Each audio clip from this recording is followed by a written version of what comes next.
1 April पासून वीज स्वस्त होणार आहे।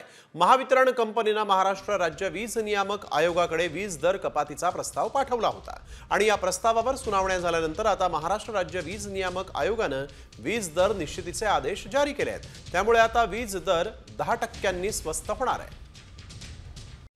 कॉमस्कोर नुसार आता isakal.com आहे देशातील नंबर 1 ची मराठी न्यूज वेबसाईट।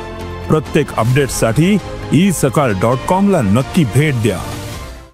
नाही, शंका म्हणजे असं आहे की महावितरणने जी याचिका तयार केली होती त्याप्रमाणे 0 ते 100 युनिट अशा ग्राहकांना 1 एप्रिल पासूनच जवळजवळ 17% रिडक्शन आम्ही प्रपोज केलं होतं आणि मग 100 ते 300 यांना देखील टप्प्याटप्प्याने विजेचे दर कमी होणार होते।